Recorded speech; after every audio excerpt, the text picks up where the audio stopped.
Okay. Apparently that's a transport. Yeah. That's why the ambulance. Don't know. Well, no, I just saw them. I was carrying wondering where stuff the out. Canucks Oh, night that's- flasher was. Yeah. It was on the airplane. That's why. That's why. And then the ambulance did the circle. So yeah. That means somebody's getting a transport. Yeah. Thank you, PJ. Is this a new? Is this breaking news that I can?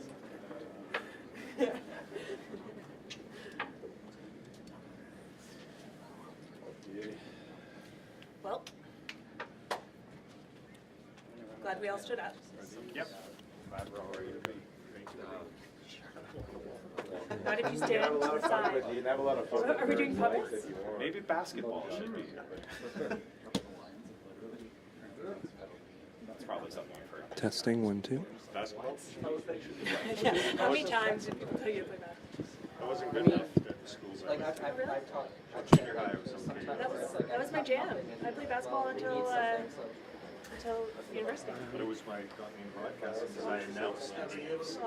See, that's how I got into sports. 800 people in the gym to watch Richmond high basketball. That's how I got into sports at the Martlet. Because they were like, oh, you...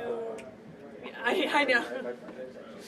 Kev worked at the Martlet. The Martlet? It was the university newspaper. Would you like to know what a martlet is? It's a mythical bird that has no feet, so it's constantly flying around seeking knowledge. It's tied to the University of Victoria's long history. Yes, tied to... So it can never alight on anything. That's right. Constantly flying around. No, because I posted. Well, you know, Sounds like a curse. Computer title instead of our. knowledge is a curse, Ian. Yeah. Yeah. That fits with somehow the Thunderbird seems a little I more don't know. I went noble. down the Cougar rabbit hole. It's tied to UVic's long history with McGill. Do you mean to do anything? McGill Martlets. I didn't know you a cat. It used to be a subsidiary of McGill. Anything else you'd like to know? This is somewhat interesting. There you go. See? Oh, here we go. Everyone? Everyone doing? Sorry for the delay. Craig. Yeah, welcome back to the cold. Thank you. You're welcome. Hey, Hi, Patrick. Hello. Well, thanks for coming out here. I missed my son's hockey game here today. But Playing nearby. yeah, he's playing nearby.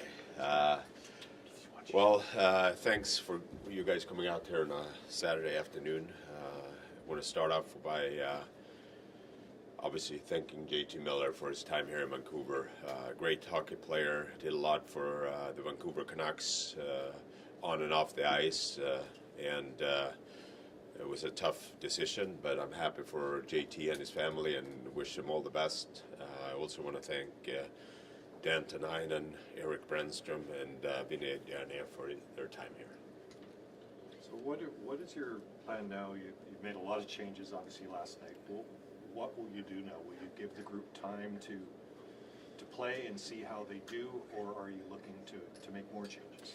No, I think we get a couple of extra players obviously coming in here tonight. We'll be ready for the game tomorrow, and we'll hopefully galvanize the group here. And I thought we had some good games here over the last week, and I think this team has shown when we're playing in the right way and playing to our identity that we're a hard team to play against.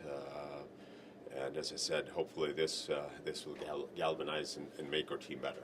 Given that, the improved play, why was it in the end that you still had to trade JT? What was the underlying cause? Well, I think this was a conversation between myself and JT and his agent that started about 2 months ago. With his health and the environment we had,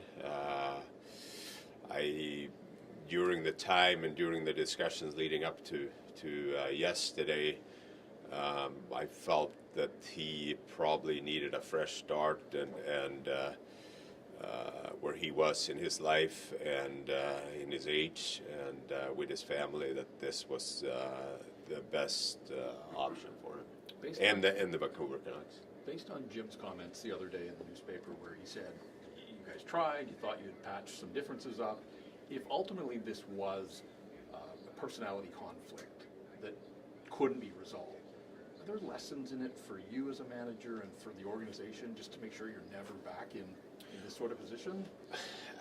I don't know. I mean, you have 23-man roster, and I've been on teams where there is different personalities. Just face it. I mean, JT Miller is I mean, the reason why he's good in the league is that he's super competitive, and he's walking the fine line at times. And I also think that he's been dealing with a lot of other things. And I wouldn't just say it's about 2 players. It's about 23 men.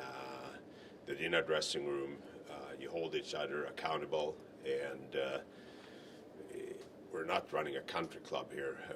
We're running a professional hockey team, and the players demanding a lot from themselves and each other. So it's going to be a competitive environment.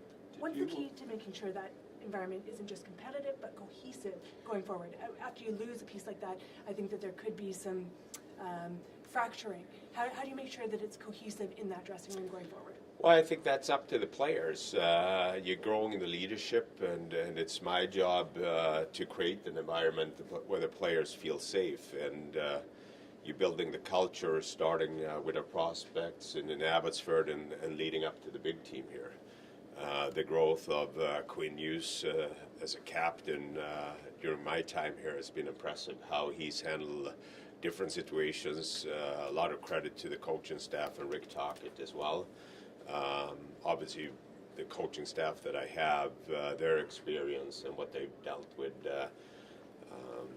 in the old days when Rick and Adam Foote played, I think they would have solved this things outside the ice and dealt with it different ways. But I'm proud what JT went through and what the team have done here.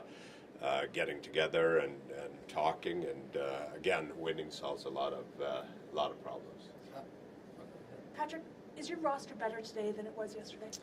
It's definitely different. I do like the pieces we have added here.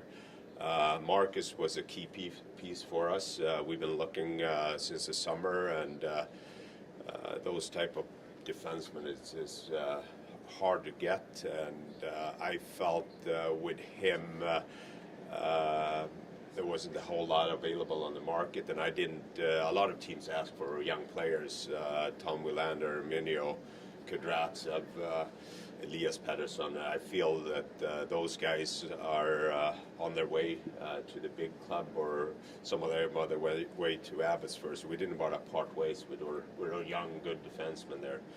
And obviously getting Sheedle, Mancini, and Drew O'Connor was big pieces for us. How we want to play and how we want to construct our roster.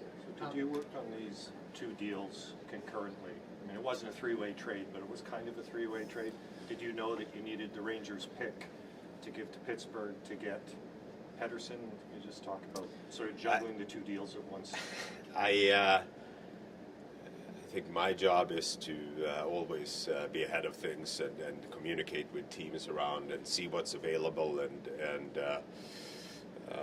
I had some ideas what was needed to get certain deals done, and especially with Pittsburgh there, I was aware what Kyle Dubas was asking for, and it worked out that this was the best fit for us doing the deal with Pittsburgh. Was getting the right conditions on that pick part of it? It was part of it, yeah. And so was that something that Pittsburgh wanted to have the right conditions on that pick? It was our choice to have that condition on the pick. As a management group, your group has been involved in a lot of transactions since you came on board. Last night was arguably the busiest day as a management group. When you came on board, did you anticipate having to make this much in the way of leaving? I think I, over my time here, have evaluated the team and the group we have, and I think Jim's message early on was that we're trying to retool it. In a deal like this, it was important to get younger players into the organization. Obviously, Marcus has the most experience of those players, but we feel that we needed to retool it, and I think we've been also fortunate to stack up our pipeline with prospects, been able to sign some European and college free agent guys to complement some of the picks lost that have gone out of the organization in different deals. So I think that's just part of where we are as an organization. Were you able to talk to Pedersen's agent before the trade? Like, do you have a good idea of what it will take and how big a priority is it to get him re-signed and not let him be a UFA? Yeah, I have not talked to Marcus' agent. We were traveling today. We just exchanged text.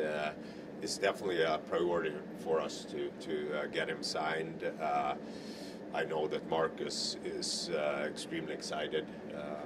I think Jim mentioned that he traded for him previously, and Sergei Gonchar worked with him in Pittsburgh, so there is a lot of familiarities with Marcus here, and he was thankful and excited for the opportunity. Patrick, with the JT Miller trade, you guys didn't retain any salary on that deal, correct? Correct. So were you able to make that trade with no salary retention because of the increasing cap? There was never any discussion about a salary retention on JT. Hedl is a really talented player. Probably has some upside beyond what he's shown in New York, but there's been a lot of head injuries in the past. Where do you stand on Hedl as far as the injury risk surrounding him? Yeah, it was important for us, obviously, to get the medical reports and understanding where he is and what he's been dealing with. There's been a lot, your team included, some big moves in the last week. 5 weeks to go before the deadline. Do you get the sense, talking to other GMs, that there's going to be a lot of activity, or could it be quiet as you head into That's a good question. I think there is still a lot of teams are in it, so it's very hard to make moves with a salary and just the roster spots. So definitely picked up a little bit here over the last week, but it's always tough to predict here moving forward. Patrick, what's your read on Drew O'Connor? Looked like he had taken a real step forward a year ago. Obviously not the numbers that he had put up, but where do you see him, and ultimately, kind of what are his strengths when he's going?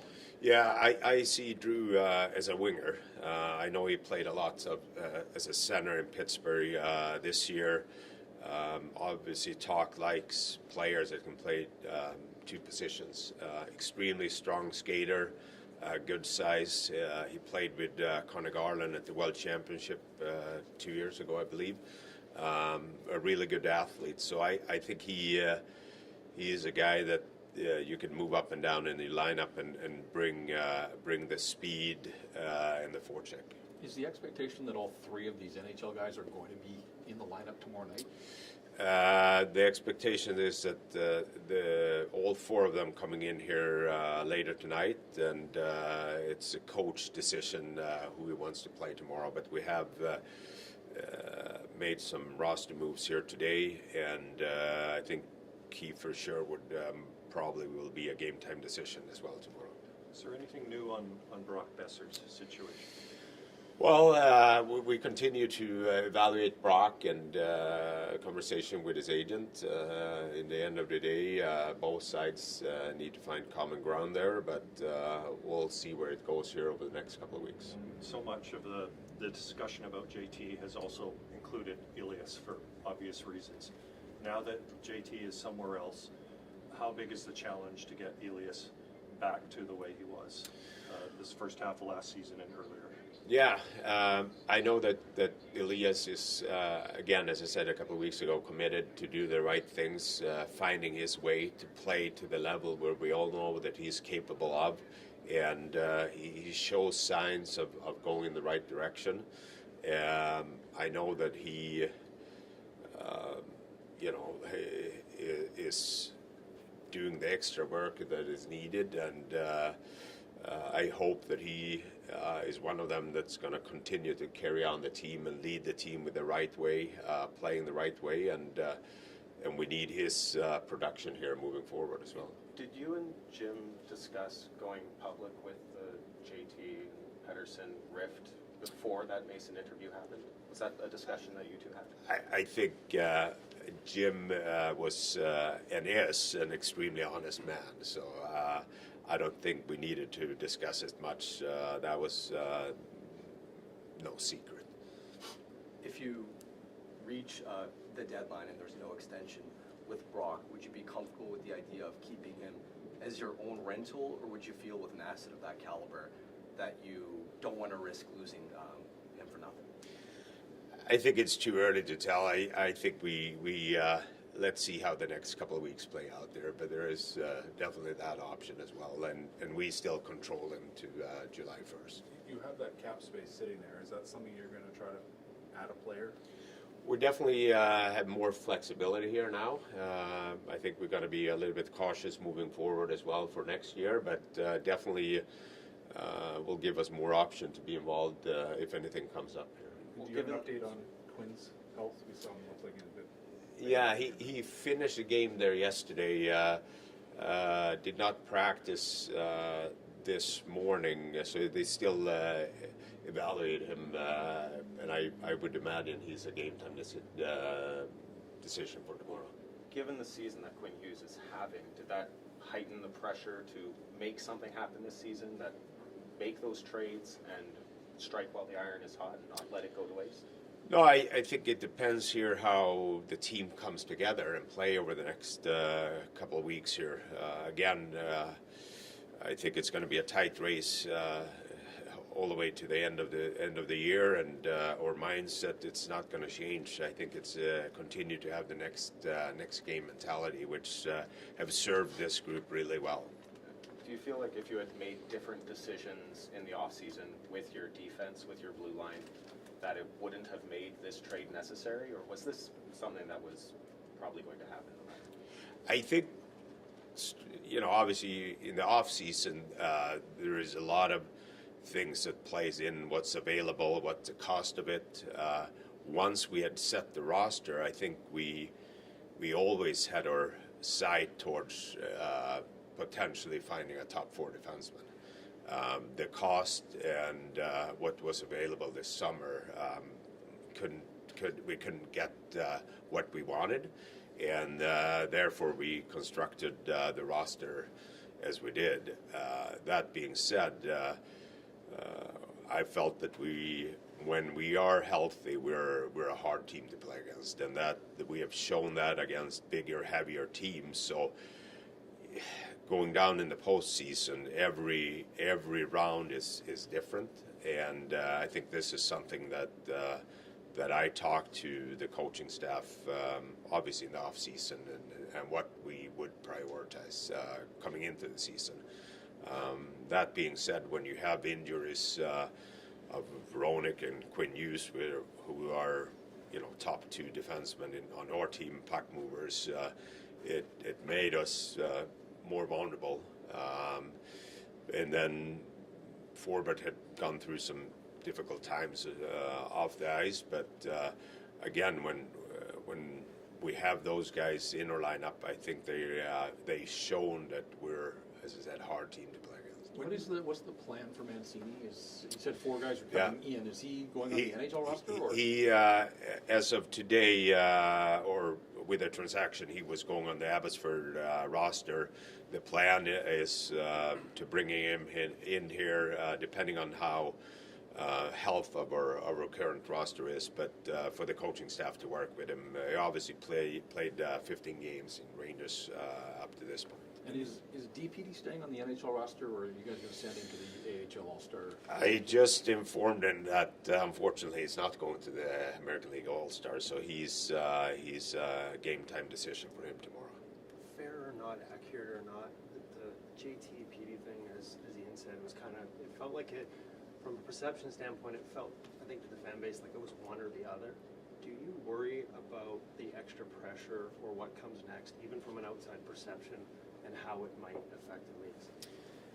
No, I think that's part of being a professional hockey player, and especially when you commit to that kind of contract. My expectation is higher on him than anyone else on our team.